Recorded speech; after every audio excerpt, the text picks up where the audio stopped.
सर्वांना नमस्कार. BA प्रथम वर्ष यामध्ये आपण अरुण कोहलटकर यांच्या कवितांचा अभ्यास करत आहोत, पाहत आहोत. मित्रांनो, अरुण कोहलटकर यांच्या आपण 3 कविता यापूर्वी पाहिलेल्या आहेत आणि आज आपण त्यांची 4थी कविताही पाहणार आहोत. आजची जी कविता आहे ती आहे अन्न. अन्न ही एक अशी गोष्ट आहे की सर्व प्राणी मात्रांची, सजीव मात्रांची प्राथमिक असणारी गरज आहे. या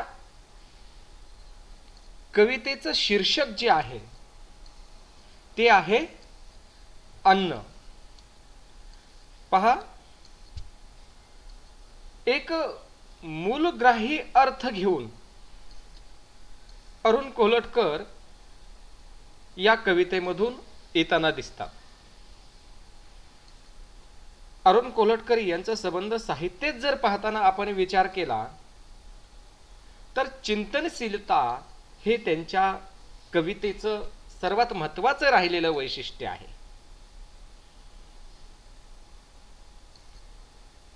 भारताला स्वातंत्र्य मिळून झाल्याच्या नंतरचा जो काळ होता आणि त्या काळामध्ये अरुण कोहलटकर यांची कविता अगदी गर्दीमध्ये जी जन्माला आली,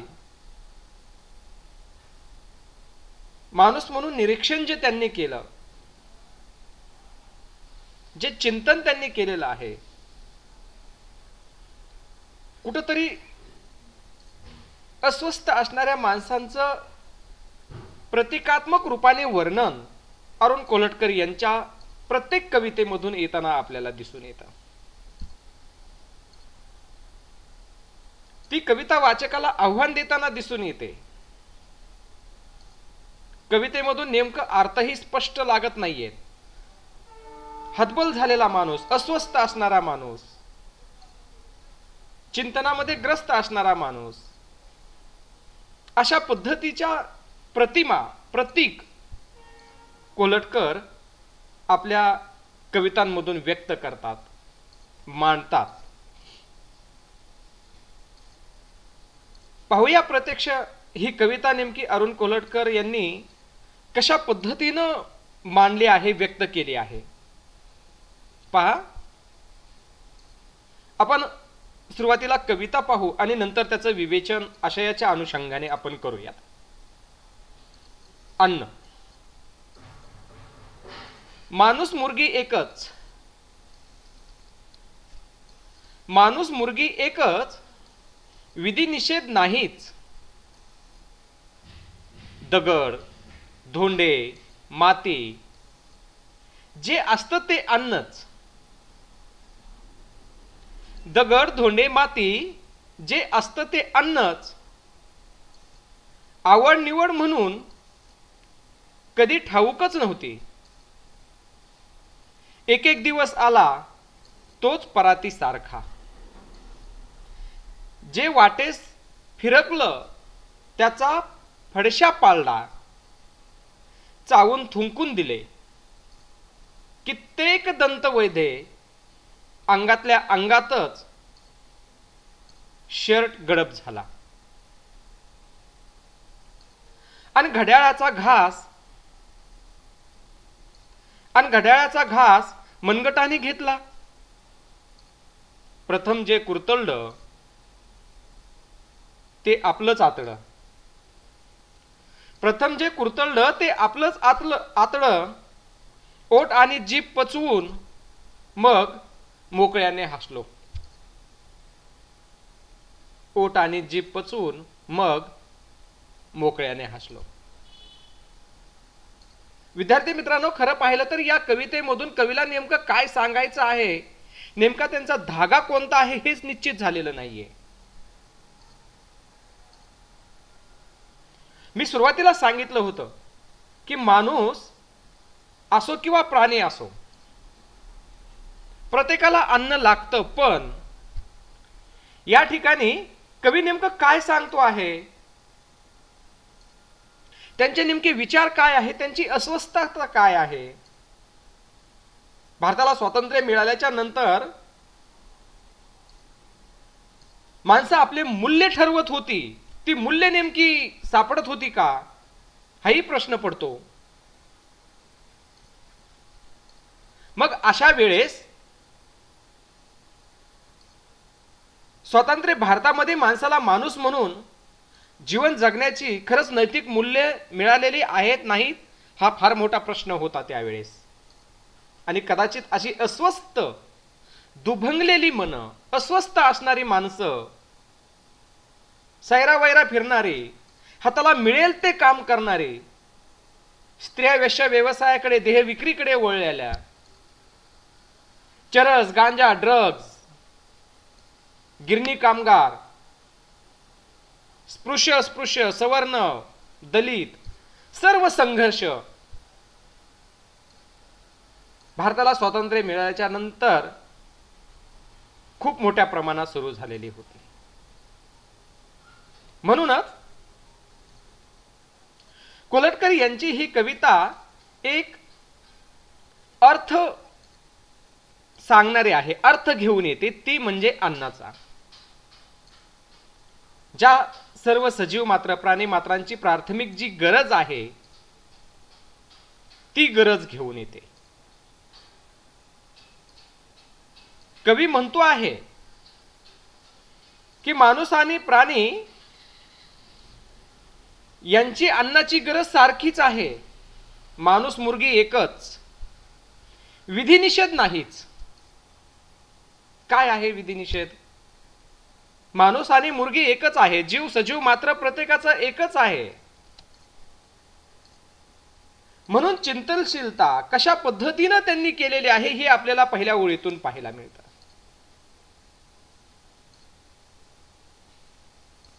वर्तमान काळात जीवन जगणाऱ्या अस्वस्थ माणसांची व्यथा त्यांच्या साहित्याने बोलून दाखवलेली आहे.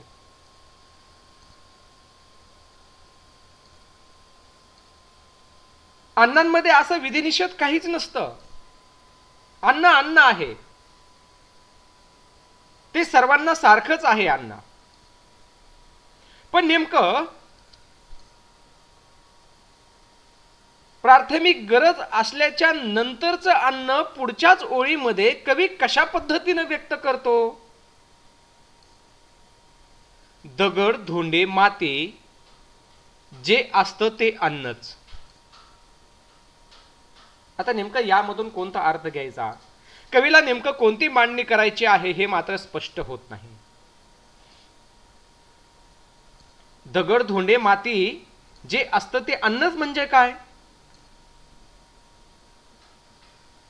पण हो, तत्कालीन समाज व्यवस्थेमध्ये माणसाला खाण्यासाठी काही मिळत नव्हतं. जे हाती पडल ते माणसं खात होती. दगडासारखी माणसं लाथळल्या जायची, तसं जीवन जगायची. अगदी मातीमोल किंमत माणसांना होती. कुत्र्यांना तरी किंमत असते, मोठ्या मोठ्या गाडींमधून कुत्रे फिरतात, पण भारतीय समाज व्यवस्थेमध्ये माणसाला किंमत नाही, आजही नाही. मग दगड धोंड्यांसारखं जीवन जगणारे, इकडून कुणी लात मारावी, तिकडून कुणी लात मारावं, इकडून कुणी हाकलून द्यावं, तिकडून कुणी अन्नासाठी हाकलून द्यावं, ही अवस्था. मग मानवी जीवनामध्ये जे अन्न ज्यांच्या वाट्याला आलं ते त्यांनी स्वीकारलेलं आहे, लेखकांनी स्वीकारलेलं आहे. मग प्राणी मात्रांचंही तसंच आहे. म्हणून माणूस मुर्गी एकच आहे. पुढच्या दोन ओळीमध्ये कवी म्हणतोय, आवड निवड म्हणून कधी ठाऊकच नव्हती. अरे जिथं पोटाची खळगीच भागत नव्हती, जिथं एक वेळेचं जेवण मिळत नव्हतं, अन्न मिळत नव्हतं, तिथं खाण्यासाठी आवड निवड थोडीच काही असणार. मीठ भाकर तर मीठ भाकर, तेल भाकरी तर फक्त तेल भाकरी, चटणी भाकरी तर चटणी भाकरी, कोंड्याच्या भाकरी. फक्त भारतीय समाज व्यवस्थेमध्ये फक्त एक टायमाच्या जेवणावर लोकांनी दिवस दिवस काम केलेले आहेत.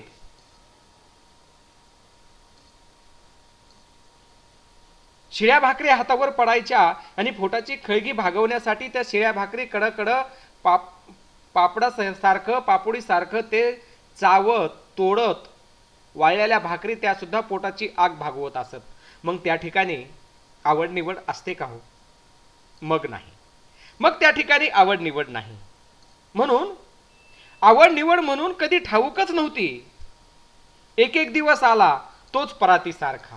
पहा, एक एक दिवस झाला समोर आपल्या परात असते, आपण त्याला प्रमाण भाषेमध्ये प्लेट म्हणतो, आत्ताच्या प्लेट इंग्रजी शब्द वापरतो, परात. त्या परातीमध्ये जे काही पडलं असेल तेच आम्ही खायचो, ही भावना. म्हणजे जे वाट्याला आलेला आहे त्याचा फडशा पाळला. काय म्हणतो लेखक? तोच परातीसारखा जे वाटेस फिरकलं त्याचा फडशा पाळला. आता शाळेमध्ये खिचडी नावाचा प्रकार झालेला आहे. काही ठिकाणी दूध वाटप केलेलं जातं, काजू बदामापासून काही शाळांमध्ये वाटप आहे, तांदूळ वाटप केल्या जातात. मला आठवतं की आमच्या लहानपणी शाळेमध्ये सुकडी नावाचा प्रकार असायचा. मुलांना शाळेत यावं म्हणून सुकडी वाटप केल्या जात होती. मग ती सुकडीचं थोडंसं एवढं मिळावं म्हणून त्याच्यासाठी मुलांची धावपळ गडबड असायची. आणि तिथं हातात पडलेली सुकडी, हातात म्हणजे कशाची हातात, शर्टच्या या पदरामध्ये, शर्टच्या खालच्या ह्याच्यामध्ये सुकडी घ्यायची आणि तिथंच त्या सुकडीचा फडशा पाडायचा. अशा पद्धतीनं लेखक या ठिकाणी म्हणतोय की जे वाट्यास फिरकलं त्याचा फडशा पाळला. कधी विचारलंही गेलं नाही की जेवणासाठी हे असतं का, जेवणासाठी ते असतं का, जेवण अमुक असतं का, जेवण तमुक असतं का. म्हणजे अन्नासाठी वनवन भटकणाऱ्या माणसांची व्यथा, पोटाची व्यथा खरं तर या ठिकाणी कवी पोट तिडकीनं मानतो आहे. पण नेमकी ती व्यथा कोणाची आहे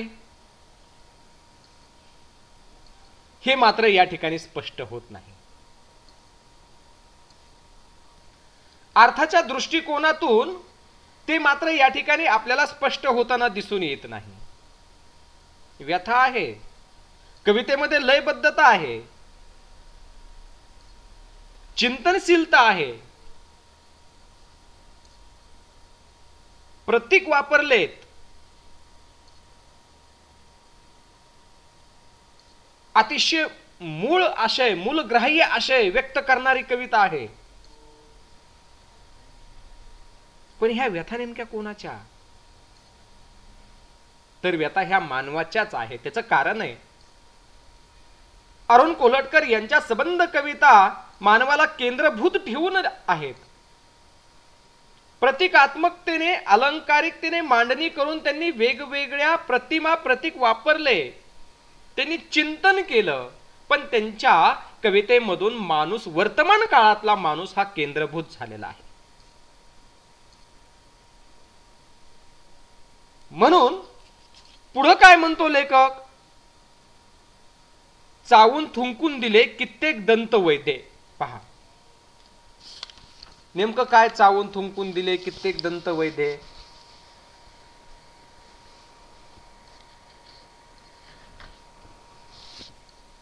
दगडधोंड खाल्ले.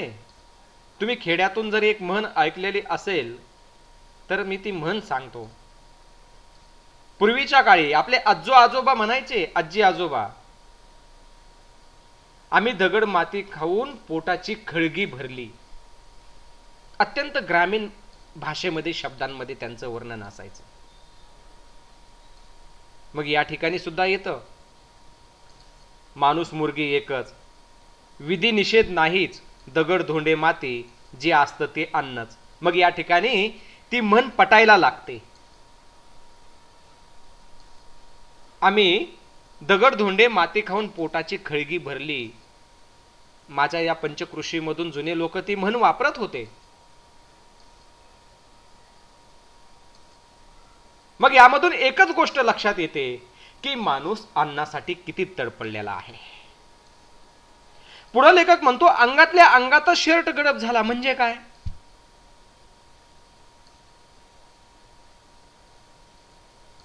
या कवितांचा, या ओळींचा अर्थ काय घ्यायचा नेमका? अंगातल्या अंगातच शर्ट गडद झाला, याचा अर्थ असा, एवढे काम केले, एवढी कामं केले की अंगातल्या अंगात शर्ट फाटून विरून गेलं, जिरून गेलं,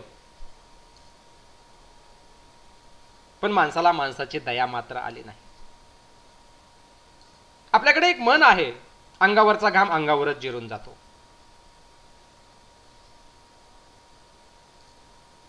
परिश्रम किती करावे, मेहनत किती करावं, काम किती करावे, 18 विश्व दारिद्र्य किती असावं, आणि एके वेळेच्या जीवनासाठी, पोट तिडकी भागवण्यासाठी माणसाला कोणकोणती कामं करावी लागावीत, याचं चिंतनशील, याचं मनन अरुण कोलटकर नावाच्या या कवीने केलेलं आहे. अत्यंत प्रभावशाली मांडणी त्यांची आहे प्रत्येक कवितेमध्ये. आणि घड्याळाचा घास मनगटाने घेतला, घड्याळाचा घास मनगटाने घेतला म्हणजे आपल्या मनगटामध्ये जर ताकद असेल तर आपण खूप काम करायला लागतो, तिथं वेळ सुद्धा पाहत नाहीत. पूर्वीचे लोक असेच होते, 100 किलोचं पोतं एकटे पाठीवर उचलायचे. आता आपल्याला पाण्याची बकेट उचलून घेऊन जाणं होत नाही.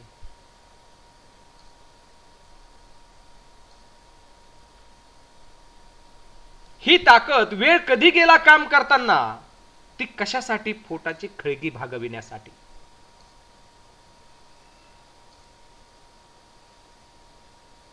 आणि घड्याळाचा घास मनगटाने घेतला, प्रथम जे कुरतळलं ते आपलंच आतडं. काय कुरतळलं हो? काय खायला मिळालं प्रथम? आजही आपण म्हणतो, भूक लागलेली असली आणि वेळेवर जर जेवण नाही मिळालं तर काही पेशी, काही आतडे असे असतात की स्वतः ते अन्न बनतात. विज्ञान त्याला स्पष्ट करतं, त्या काही पेशी अन्न बनून शरीराची भूक भागवत असतात. मग कित्येक रात्री उपाशी राहिलेला हा माणूस स्वतःच आतडं कुरतडत गेला, स्वतःच आतडच अन्न बनवत गेलेला आहे. आणि ओठ आणि जीभ पचवून मग मोकळ्याने हसलो. कशावर? कशावर मोकळ्याने हसलो? या व्यवस्थेवर मोकळ्याने हसलो का?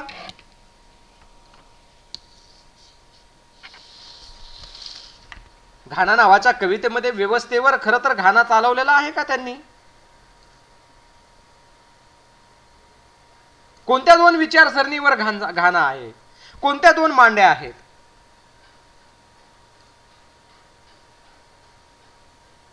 तीच चिंतनशीलता, तोच माणूस, वर्तमान काळातला तोही.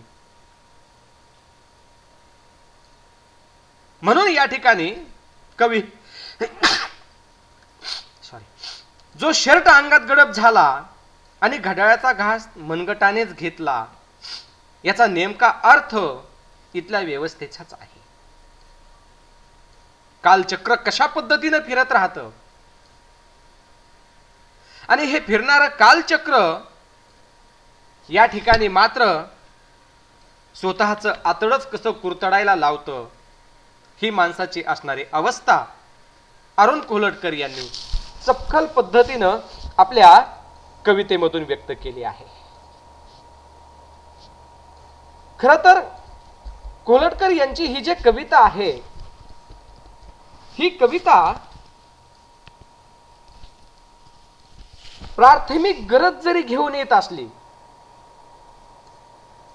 प्राथमिक विचार जरी इथं व्यक्त करत असली, तरी यामध्ये एक व्यवस्था कशा पद्धतीनं माणसाला मजबूर करते जीवन जगण्यासाठी, ते आपल्याला दिसून येतं. प्राणी आणि मानव सारखा म्हणणारा हा कवी मग दगड, धोंडे, माती हे सर्व अन्नच होऊन जातं जगण्याचं.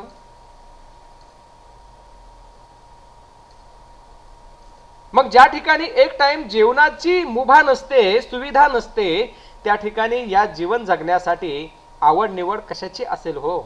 असणार नाही. म्हणून जे हाताला येईल, जे ताटामध्ये येईल, जे परातीमध्ये येईल, त्याचा फडशा पाडत गेलो आणि काम करत करत अंगावरचे कपडे अंगावरच कधी विरून गेले, जिरून गेले ते कळालं नाही. आणि त्यात वेळ ज्याला म्हणतो, वेळ, टाइम, वेळ ज्याला म्हणतो, त्याचा घास कोणी घेतला तर मनगटाने घेतलेला आहे. आणि आपलंच आतडं कुरतडून मोकळेपणाने मी हसलो. हे जे हसणं जे आहे ते हसणं फार भयानक आहे. ते हसणं आनंदाने नाही, ते हसणं म्हणजे माझं पोट भरलं आहे म्हणून हसणं नाही.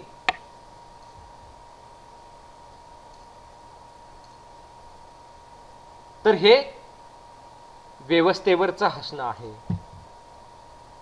हे इथल्या सामाजिकतेवरचं हसणं आहे, हे हसणं इथल्या लोकांवरचं आहे, हे हसणं एक वेळेच्या न मिळणाऱ्या जेवणावरचं आहे. आणि हे फार भयानक हसणं आहे. अशा पद्धतीनं अरुण कोल्हटकर यांची याही कवितेमध्ये प्रतीकात्मकतेने प्रतीक वापरून आजूबाजूच्या परिसराचं, लोकांची अवस्था आणि प्राथमिक अन्नाची जी गरज आहे आणि त्यामधून त्या हसण्याची जे एक चीड आहे ती परत या ठिकाणी अरुण कोल्हटकर व्यक्त करतात. त्यांच्या संबंध साहित्यामधून माणूस हा केंद्रभूत मध्यवर्ती केंद्रबिंदू असणारा, या व्यवस्थेचा, त्यांच्या आजूबाजूचा वेश्या व्यवसाय करणाऱ्या स्त्रियांपासून आजूबाजूचा कामगार वर्ग आणि त्यांचं ते निहाळणं, त्यांचं ते पाहणं, त्यांना ऑब्झर्व करणं, या सर्व गोष्टी त्यांच्या संबंध कवितेतून चिंतनशीलतेच्या अनुषंगाने आपल्याला दिसून येते. आपण या ठिकाणी थांबूया. परत अरुण कोल्हटकर यांची 5वी जी कविता आहे भूपाळी, ती कविता आपण पुढच्या तासिकेला घेऊन येऊया. धन्यवाद.